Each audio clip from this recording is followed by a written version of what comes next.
What is up, my friend? Hope you had an amazing, perfect Thanksgiving weekend. Welcome back to the basement. Time to get back into the action here. I am Mikey Henninger. This is Basement Brewed Fantasy Football, my mom and your mom's favorite fantasy football podcast. This is episode 25 of the BBFF podcast, and today we're going to talk about 35 different players for you to consider adding to your roster either before or after waivers run, depending on your league settings, how aggressive you want to be with your priority or blind bidding dollars. But we got 35 different players to consider adding to your roster. Now, all of these players are either at or somewhere around 50% rostered. And one thing to note about every single player on this list, or one thing to note about my general philosophy when it comes to waivers, is that I personally am very frugal when it comes to the waiver wire in fantasy football. Typically, I'm not using any sort of priority. I'm not using any blind bidding dollars unless I am absolutely certain that the player I'm bidding on is going to be in my starting lineup either now, right away, or at least in the coming weeks. If I'm not absolutely certain of that, and it's possible they're just going to be a pretty bench decoration for me, I am not using any sort of priority on them. I'm just hoping waivers clear and then I can pick them up for free afterwards. But I leave that up for you to decide in your own leagues, right? Take your own league settings, take your own league size and all your rules and all your roster sizes and all that stuff into account. And I have a list of 35 different players and defenses for you to consider adding to your roster, as well as reasons for why. Now, if you are driving, or if you are in a scenario where you're like, shoot, I don't want to have to write all these down, don't worry about it. I have that all covered for you. In the description of this episode, you'll find a link to an article that lists all 35 players and all the reasons why I would consider adding them to your lineup depending on where you feel weak or what makes the most sense for you, your team, your league, and your roster. Okay? Before I hop into this, I wanted to let you know about a experiment, I guess, for a lack of a better term, that I'm running as a small business owner and a first-time entrepreneur. Truthfully, it's something that I could regret, but it's also something that I'm very excited about. Something that I'm doing in the spirit of the holidays, in the spirit of Black Friday and Cyber Monday, is for any brand new subscriber that wants to try out Basement Brewed Fantasy Football and all of the resources, all of the community, all of the alerts, all of the content, everything that we do at BBFF, new subscribers will pay just $1. Like, you can't even buy a McDonald's hash brown for that. New subscribers will pay $1 per month for as long as they remain subscribed to Basement Brewed Fantasy Football. So we could be 10 years down the road, 10 years into Jordan Love's Hall of Fame career, and you're still paying Basement Brewed Fantasy Football just $1 per month. I don't even know if they'll make dollar bills, $1 bills in 10 years. But anyways, price will never increase. Price will never go up. I don't know how long I'll be doing this. It's a limited time only here during the holiday season, maybe 1 week or 2 weeks, but it's something that I'm just testing out to see how it goes, because I want to do everything that I can to make and keep BBFF as affordable for fantasy football players. I get a lot of people out there that are like, I'm just a casual fantasy football player. I don't need resources. And I'm like, well, yeah, I want to be with casual fantasy football players and competitive fantasy football players. So I want this thing to be as cost friendly as possible. So for a limited time only, literally $1 per month gets you every dang thing that I put out at Basement Brewed Fantasy Football. It's going to give you every single heat map, which if you don't know what that is, there is a link in the description of this episode that will take you to that. If you play fantasy football, you have to see it. You have to. I firmly believe that anybody who plays fantasy football needs to see this thing. Any research that you could possibly be doing for your start-sit decisions every single week when you're facing that whole, who do I start, who do I sit, who do I put in my lineup, all of the research that you probably do, I have that all in one spot every single week, and I make it really easy for you to make those start-sit decisions. So if you haven't seen it, you have to check in the description of this episode. There's a link to check that out. But going backwards now, for $1 a month, you're getting every single one of those heat maps every single week.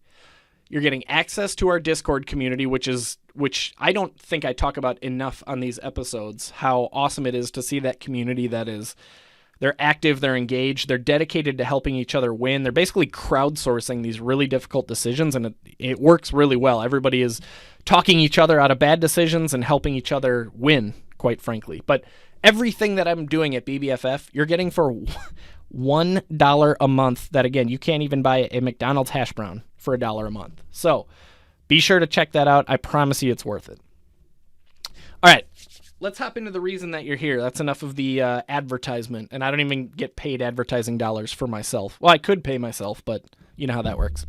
All right, let's hop into this thing. Again, the link to the article is in the description of this episode, and obviously I'm not going to cover 35 players here in one sitting.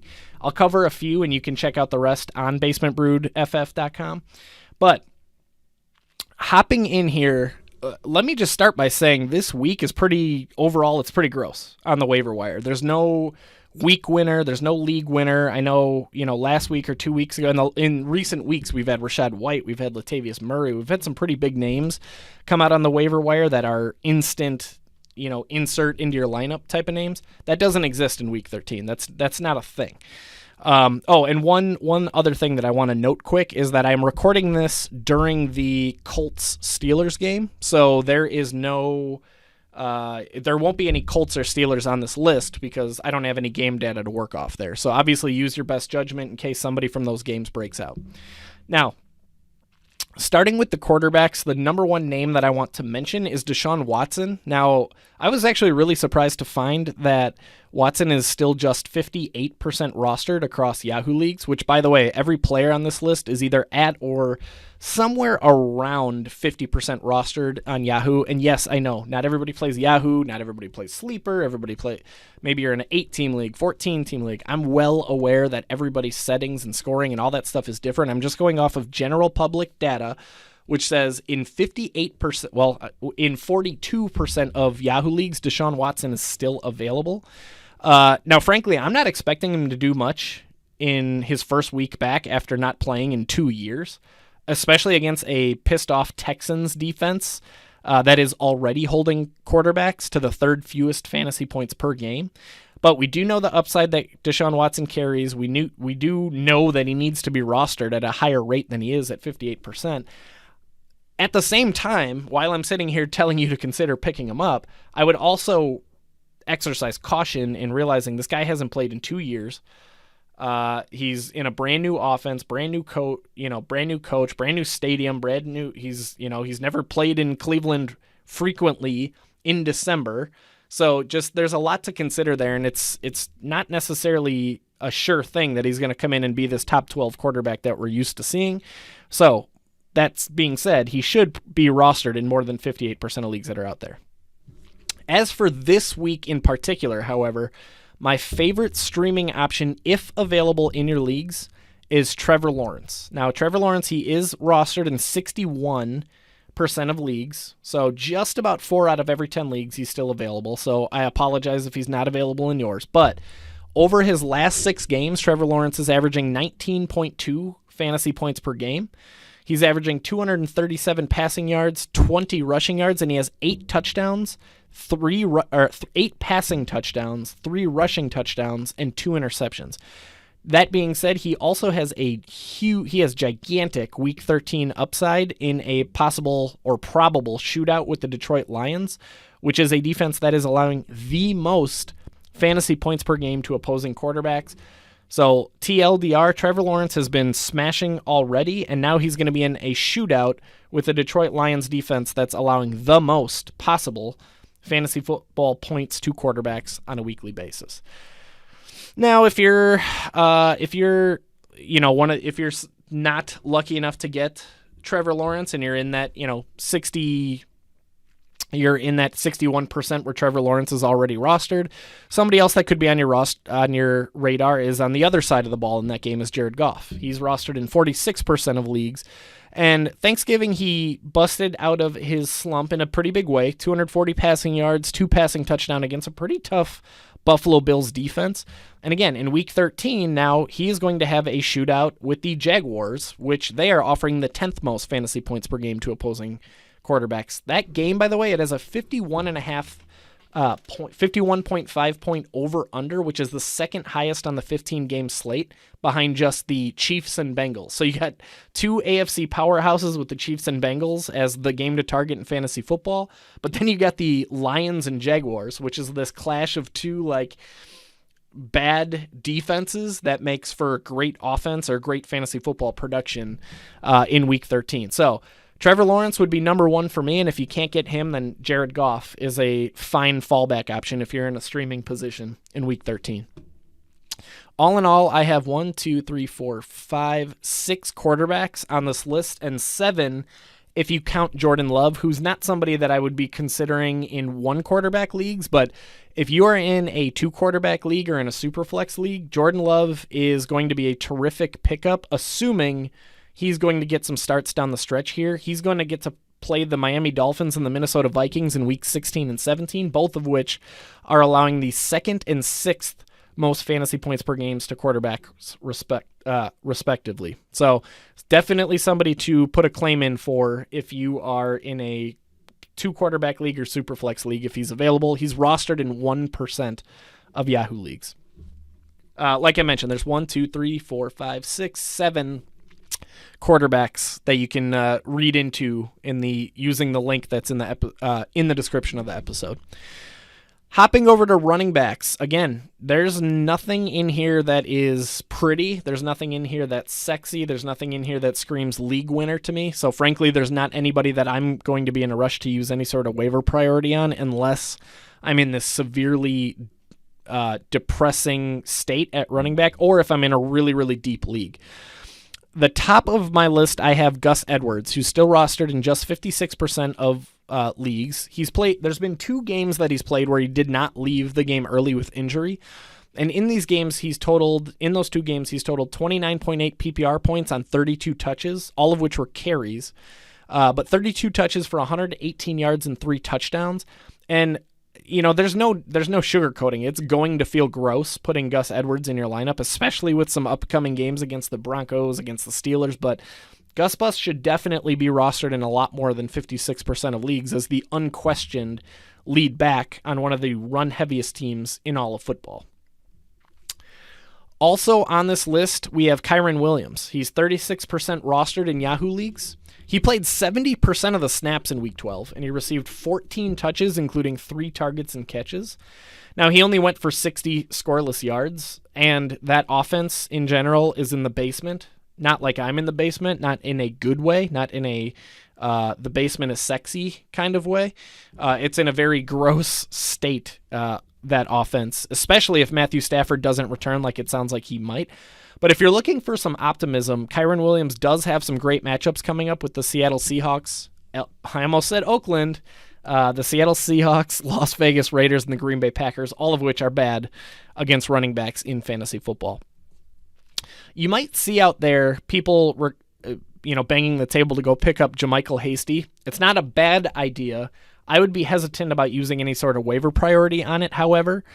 Hasty is rostered in 3% of leagues, and he smashed in Week 12 after Travis Etienne left the game early. He rumbled for 20.5 PPR points on 17 touches, which included 5 targets and catches.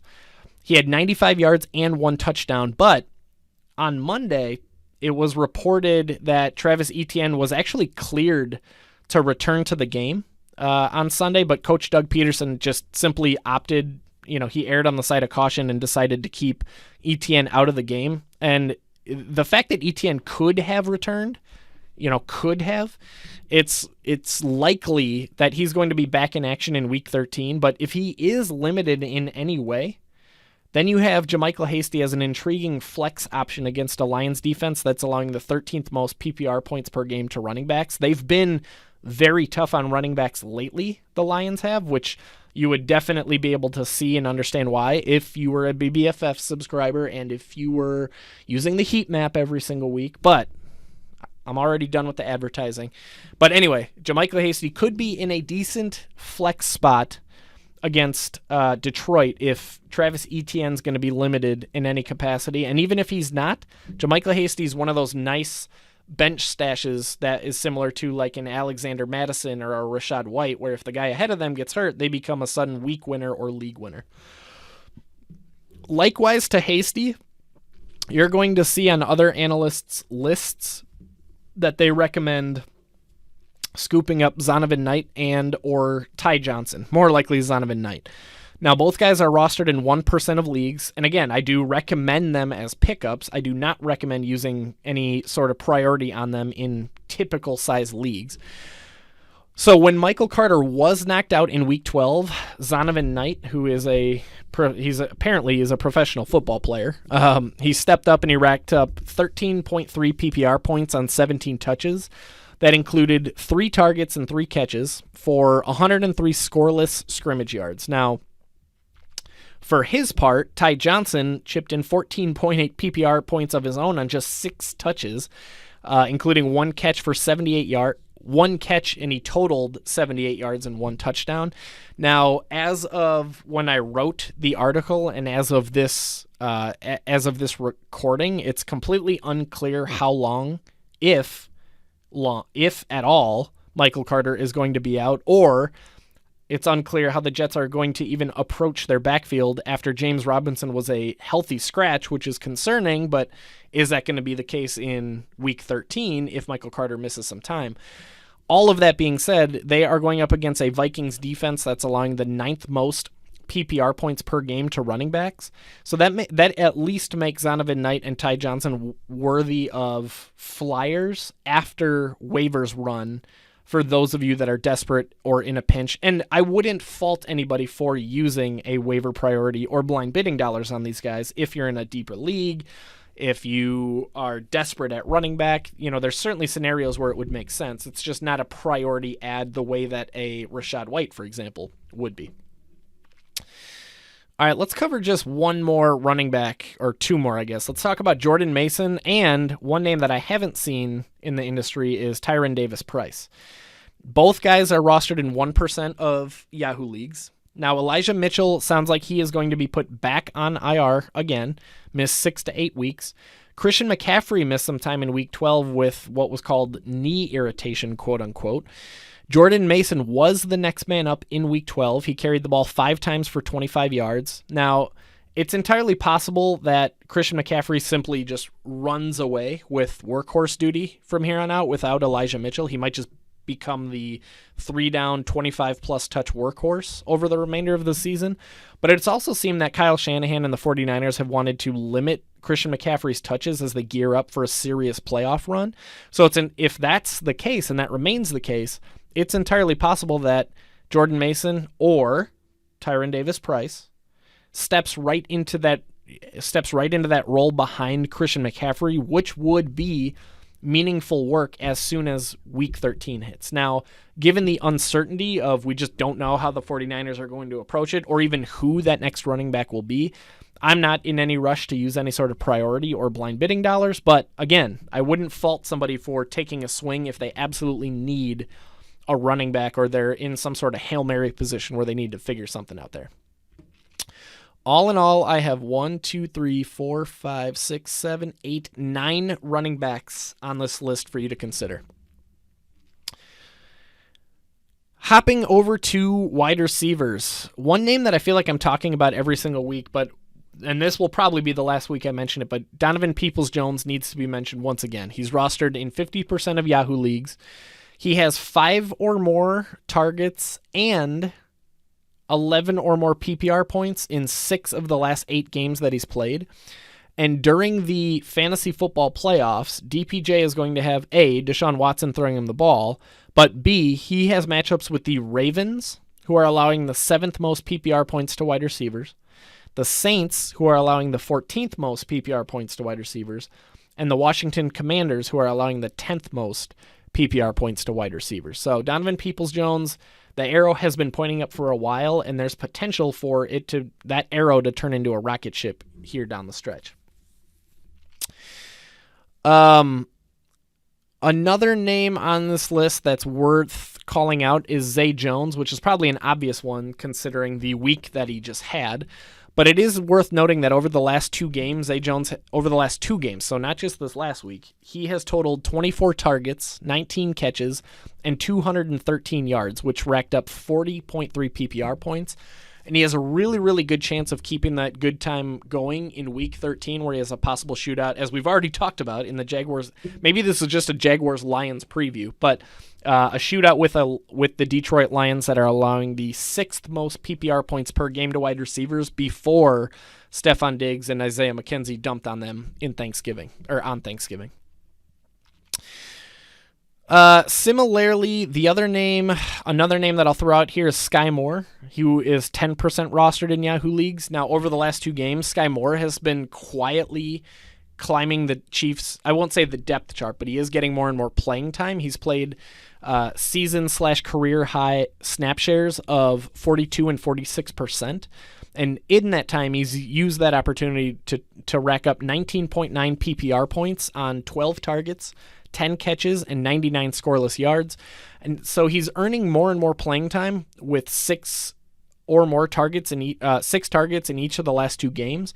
Now the ultra-talented second-round rookie can make some noise down the stretch, and he gets a possible Week 13 shootout with the Cincinnati Bengals. That game has the highest over-under on the entire Week 13 slate. It should be offensive fireworks. It should be a terrific game in real life and in fantasy football. One sleeper name that I want to add here is David Bell, basically for all the same reasons that I mentioned Donovan Peoples-Jones. So David Bell has been cemented as the Browns wide receiver 3 for pretty much all of the season already. He's played 43% or more of the Browns snaps in 9 of 11 games, including 64% and 63% in each of the last 2 games. Now, he's admittedly, he's done next to nothing with that opportunity, but that could certainly change down the stretch here with Deshaun Watson under center. And again, like DPJ, he's facing the Ravens, Saints, and Commanders, who are allowing, during the playoffs, he's facing the Ravens, Saints, and Commanders, who are allowing the 7th most, 14th most, and 10th most PPR points to wide receivers every single game.